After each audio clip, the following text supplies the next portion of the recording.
नमस्कार। देश काल में आपका स्वागत है। मैं हूं मुकेश कुमार। दोस्तों, आज मैं आपसे एक बहुत ही गंभीर मुद्दे पर बात करने जा रहा हूं। बहुत ऐसा मुद्दा है, विचलित करने वाला, परेशान करने वाला, जो इस समय में जिस पर बहस होनी ही चाहिए, चर्चा होनी ही चाहिए। सवाल बहुत बड़ा है। सवाल ये है कि क्या भारत में इस समय कोई प्रधानमंत्री है? आप कहेंगे कि ये क्या मूर्खतापूर्ण सवाल किया जा रहा है। एक एक भारतवासी को पता है, दुनिया को पता है कि भारत में एक प्रधानमंत्री है जिसका नाम है नरेंद्र दामोदर दास मोदी। लेकिन क्या उसकी उपस्थिति हमें पता चल रही है? इसका भी जवाब आपके पास होगा कि वो थाईलैंड जा रहे हैं, श्रीलंका जा रहे हैं, बयान दे रहे हैं तमिलनाडु के मुख्यमंत्री के बारे में, मन की बात करते हैं, आए दिन भाषण देते हैं, और फिर भी ये पूछा जा रहा है कि क्या वो मौजूद हैं, उपस्थित हैं। लेकिन इस पूरे मुद्दे को एक दूसरे एंगल से देखिए आप, तब उनकी अनुपस्थिति और उपस्थिति का मतलब आपको समझ में आएगा, मेरे सवाल का मतलब समझ में आएगा।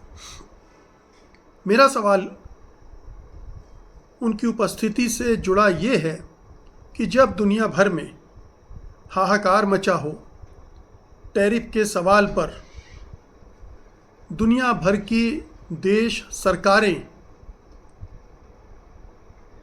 लगातार बयान दे रही हों, ट्रंप से मुठभेड़ की तैयारियां कर रहे हों, तब हमारे देश के प्रधानमंत्री नरेंद्र दामोदर दास मोदी के मुंह से क्या आपने कोई एक शब्द सुना? भारत पर एक बड़ी आफत आ रही है, हम सब जानते हैं। ये 26% जो टैरिफ लगाए गए हैं, भले ही भारत सरकार ये कह रही हो कि हम ट्रंप सरकार से डील कर रहे हैं, उसका कोई असर नहीं पड़ेगा, मामूली असर पड़ेगा वगैरह वगैरह, लेकिन सच्चाई ये है कि इसका बहुत बड़ा बुरा असर हमारी अर्थव्यवस्था पर पड़ने जा रहा है। अर्थशास्त्री कह रहे हैं कि कम से कम 1.5% हमारे जीडीपी पर की घटोतरी हो जाएगी। 1.5% हमारा जीडीपी घट जाएगा, और 1.5% जीडीपी के घटने का मतलब आप समझते हैं? पूरी अर्थव्यवस्था का हिल जाना, जाने कितने उद्योग धंधों का बंद होना, जाने कितने रोजगार का छिन जाना।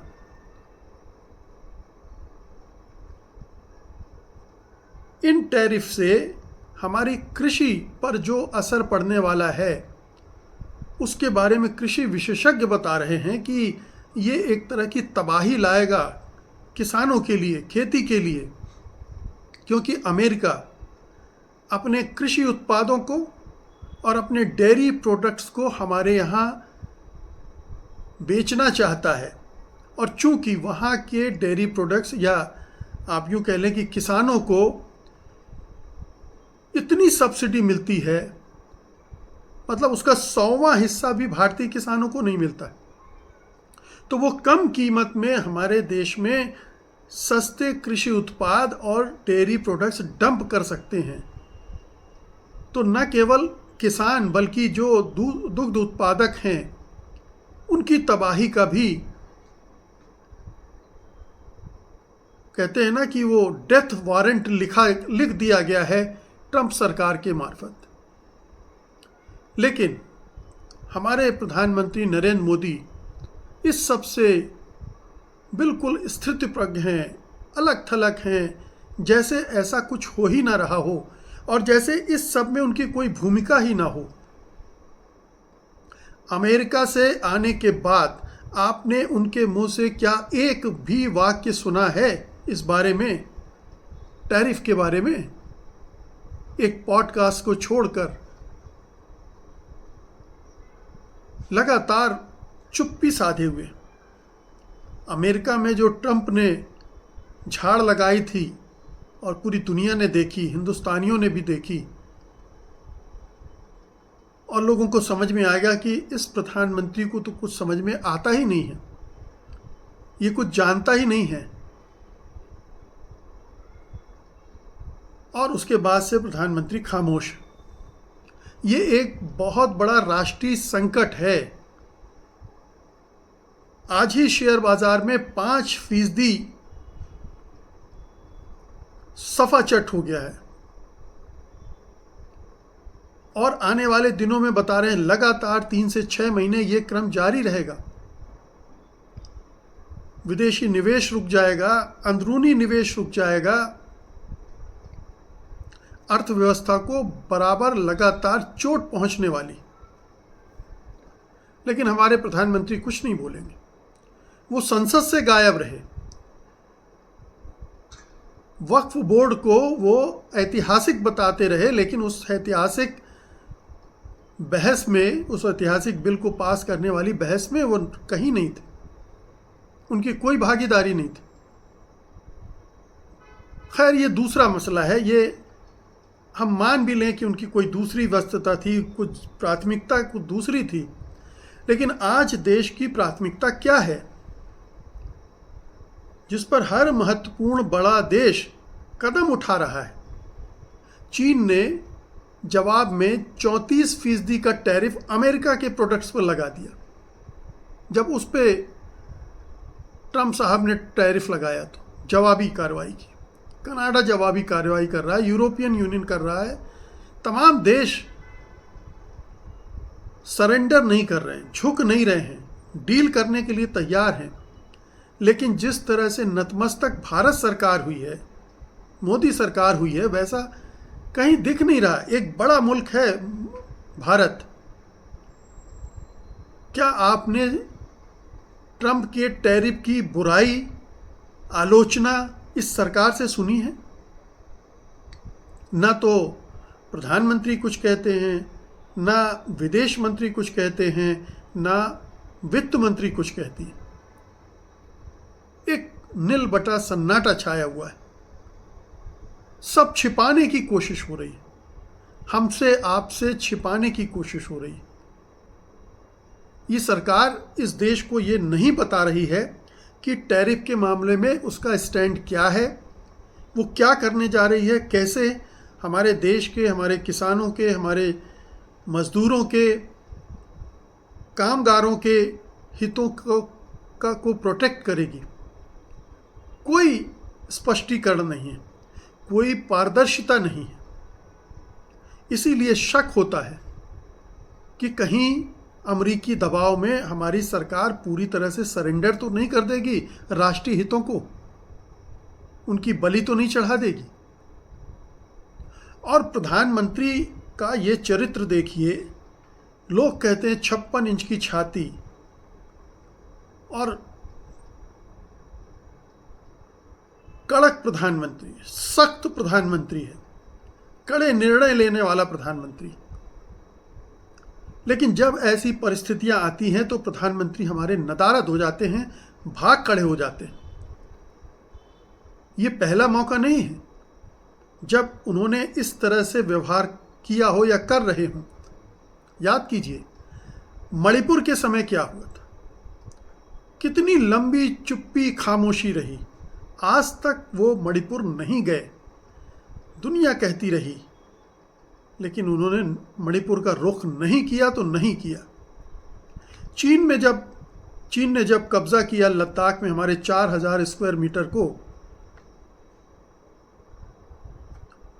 बोलती बंद, बोला भी तो एक बड़ा झूठ बोल दिया। बार बार हम ये देख रहे हैं कि कोई नेशनल क्राइसिस आती है तो वो खामोश हो जाते हैं। उनकी ज़ुबान अगर कभी खुलती भी है तो सिर्फ पाकिस्तान या बांग्लादेश के मामले में। कोई छोटा मुल्क हो तो वो शक्तिशाली प्रधानमंत्री बन जाते हैं, लेकिन जब अमेरिका और चीन की बारी आती है तो सिट्टी पुट्टी गुम हो जाती। पूरी तरह से कायराना रवैया अपना लेते हैं हमारे प्रधानमंत्री नरेंद्र मोदी।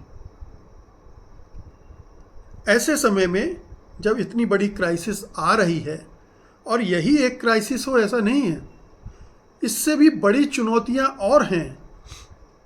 मसलन पूरी दुनिया एआई में छलांग लगा रही है, नए नए आविष्कार कर रही है, और हमारे यहाँ एआई की अभी ठीक से शुरुआत भी नहीं हो पाई। अब देखिए, पीयूष गोयल जो कि अभी 2 दिन पहले उन्होंने कहा कि हमारे यहाँ के स्टार्टअप डिलीवरी बॉय पैदा कर रहे हैं, ऐप बना लेते हैं, उसी को टेक्नोलॉजी मान लेते हैं। इस टेक्नोलॉजी से कुछ होने जाने वाला नहीं। हमें डीप टेक चाहिए, जो डीप सीक बनाए, जो चैट जीपीटी बनाए, जो ग्रॉक बनाए, जो जेमिनी बनाए, और इससे भी आगे की चीज़ें बनाए। ऐसा कोई भविष्य बनते हुए हम आज नहीं देख रहे हैं, और इसमें सरकार की भूमिका नकारात्मक है। न तो ऐसे चीज़ों को फंड कर रही है, न प्रोत्साहित कर रही है। उसका अपना विज़न बंद है, आंखें बंद हैं, उसको समझ में नहीं आ रहा क्या करें। और समझ में आएगा क्यों, कैसे आएगा, जब आपकी बुद्धि में सिर्फ और सिर्फ नफरत भरी हो। आपको सिर्फ दिन रात 24 घंटे एक समुदाय विशेष को टारगेट करना है, ये आपका एजेंडा हो। आपकी तमाम राज्य सरकारें यही कर रही हों।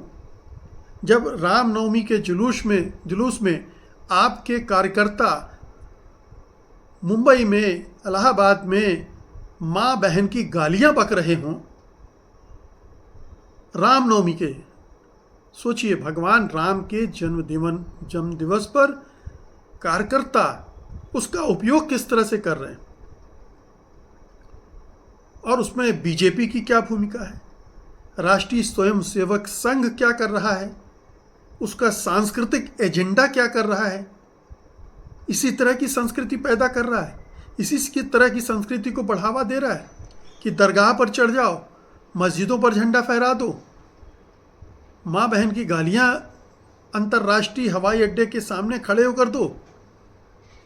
क्या मैसेज दिया जा रहा है दुनिया को? जब इस देश को टेक्नोलॉजी साइंस में आगे की तरफ देखना है, तो हमारे देश में औरंगज़ेब की कब्र पर बहस चल रही है। हमारी सरकारें औरंगज़ेब की कब्र में जुटी हुई हैं। वो खाक देश को आगे ले जाने के बारे में सोचेंगी। और जब हमारे प्रधानमंत्री ही इन सब विचारों के स्रोत हों, इस तरह की तरकीबों, आइडिया के स्रोत हों, उनसे प्रेरणा लेते हों ऐसे लोग, इस तरह की हरकतें करने वाले, उनको शाबाशी मिलती हो उनकी तरफ से, तो फिर देश का क्या होगा? तो प्रधानमंत्री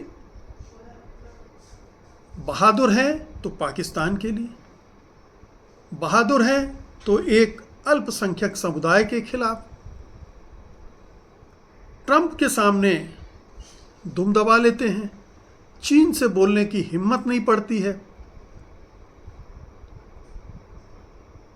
और इतनी गलतियां खुद कर चुके हैं। नोटबंदी, जीएसटी, कोरोना के दौरान क्या क्या किया, उसके बाद हम देख रहे हैं कि एक के बाद एक वो इस तरह की हरकतें कर रहे हैं। इलेक्टोरल बॉन्ड हो, पीएम केयर फंड हो, राफेल की डील हो, तमाम तरह की चीज़ें आकर गुजर चुकी हैं हमारी आंखों के सामने से, और हमने देखा है कि प्रधानमंत्री मोदी की क्या भूमिका रही है।